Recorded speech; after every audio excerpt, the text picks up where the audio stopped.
नमस्ते दोस्तों, मैं सीए गोविंद बाशने आज फिर से आपके साथ एक नया केस डिस्कस करूंगा। आज का केस हमारा टीडीएस से रिलेटेड है। क्या अगर एम्प्लॉयर ने एम्प्लॉय की सैलरी से टीडीएस डिडक्ट कर लिया हो लेकिन गवर्नमेंट को पे नहीं किया हो, तो अब क्या उस केस में टीडीएस का क्रेडिट एम्प्लॉय को मिलेगा आईटीआर फाइलिंग के टाइम पर?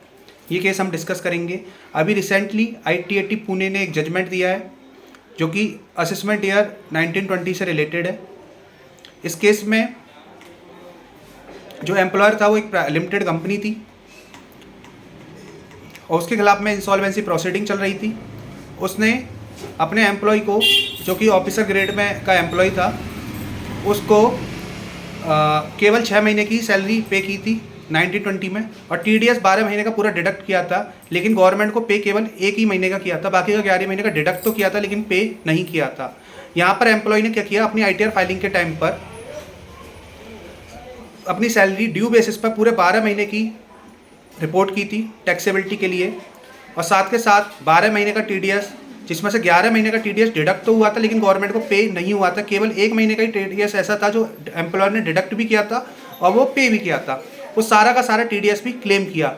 यहाँ पर एक बात जोर देने वाली है कि यहाँ पे जो एम्प्लॉयर है वो की लिमिटेड कंपनी थी, उसकी फाइनेंशियल कंडीशन अच्छी नहीं थी, इसलिए वो ना तो एम्प्लॉय को टाइम पर सैलरी दे पा रही थी। अब जैसा कि केस में दिख रहा है, मैं बता रहा हूँ कि 6 महीने की सैलरी केवल एम्प्लॉय को पे की थी, बाकी 6 महीने की सैलरी आउटस्टैंडिंग थी। और टीडीएस के केस में टीडीएस 1 महीने का ही डिडक्ट किया, 1 महीने का ही गवर्नमेंट को पे किया था, जबकि डिडक्ट 12 महीने का पूरा कर लिया था। और कंपनी के खिलाफ में इंसॉल्वेंसी प्रोसीडिंग भी चल रही थी। तो यहाँ पर जब एम्प्लॉय ने पूरी 12 महीने का टीडीएस क्लेम कर लिया, लेकिन जब डिपार्टमेंट ने income tax proceeding, income tax की इंटीमेशन प्रोसेस की उसकी 143(1) में, तो वहाँ पर डिमांड आ गई। अंडर सेक्शन 143(1) में जब इंटीमेशन आई तो वहाँ पर एम्प्लॉय को केवल 1 महीने का ही क्रेडिट दिया गया टीडीएस का, जो कि एक्चुअल में पे हुआ था गवर्नमेंट को, जो कि 26 में आ रहा था। बाकी 11 महीने का टीडीएस क्रेडिट जो कि डिडक्ट तो हुआ था लेकिन गवर्नमेंट को पे नहीं हुआ था और ना ही 26 में आ रहा था, वो डिसअलाउ हो गया। तो यहाँ पर विद इंटरेस्ट अच्छी खासी डिमांड एम्प्लॉय की खड़ी हो गई। तो उसके अगेंस्ट में उसने सीआईटी अपील में गया। ठीक है, सीआईटी अपील ने भी यही मैटर रिपीट किया कि देखो, आपका टीडीएस है जो 11 महीने का है ना, वो डिडक्ट तो हुआ है लेकिन गवर्नमेंट को आया नहीं है, गवर्नमेंट की पॉकेट में नहीं आया, क्योंकि गवर्नमेंट को एम्प्लॉयर ने नहीं जमा किया। जब एम्प्लॉयर को आया नहीं है, आपके 26 में आ नहीं रहा है, तो हम इसका क्रेडिट आपको नहीं देने वाले। जब इससे भी वो संतुष्ट नहीं हुआ, डिससेटिस्फाइड हुआ, तो वो चला गया असीसी, चला गया आईटीएटी में। आईटीएटी में उसने केस लगाया। जब आईटीएटी के पास केस आया तो उन्होंने इस केस को डीप में देखा, तो उन्होंने ये देखा कि एम्प्लॉय के एंगल से अगर हम देखें, उसको 12 महीने की पूरी सैलरी स्लिप दी गई थी, जिसमें 12 महीने का टीडीएस डिडक्ट किया गया है। यानी कि उसका टीडीएस तो डिडक्ट हो गया है लेकिन पे नहीं हुआ है। तो एम्प्लॉय का कोई फॉल्ट नहीं है, उसको खुद बात है, पूरी सैलरी नहीं मिली हुई है।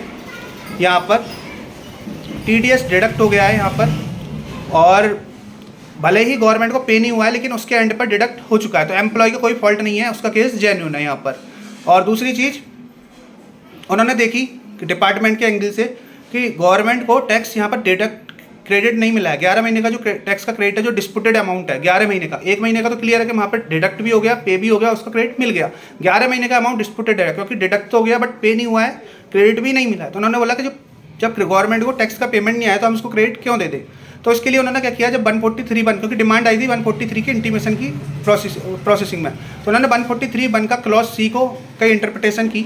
143(1) के क्लॉज सी की जब इंटरप्रिटेशन की तो उन्होंने देखा कि वहाँ पे ये लिख रहा है, लेस जो अमाउंट करना है टैक्स में, जो तो टैक्स लायबिलिटी आ रही है उसकी, उसमें से लेस करना है अमाउंट, उसमें से टीडीएस लेस करना है। टीडीएस जो लिखा हुआ है उसमें टैक्स अमाउंट डिडक्टेड, ये नहीं लिखा वर्ड कि टैक्स अमाउंट डिडक्टेड के साथ साथ पेड होना चाहिए।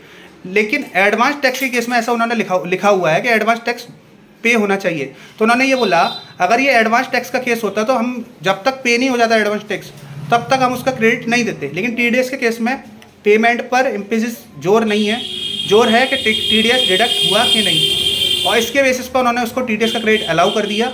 यानी कि टीडीएस क्रेडिट भले ही पे नहीं हुआ हो लेकिन डिडक्ट हो गया हो, तो उस केस में टीडीएस का क्रेडिट मिल जाएगा। तो ये एम्प्लॉय सैलरी से टीडीएस ऑन सैलरी से रिलेटेड केस था 192 का, जो कि आईटीएटी पुणे का केस है। और इस केस में ये केस असीसी के फेवर में गया, जिसमें उसको क्रेडिट मिल गया टीडीएस ऑन सैलरी, क्योंकि ITAT ने जो 143 की इंटरप्रिटेशन की उसके बेसिस पर उसको क्रेडिट दे दिया।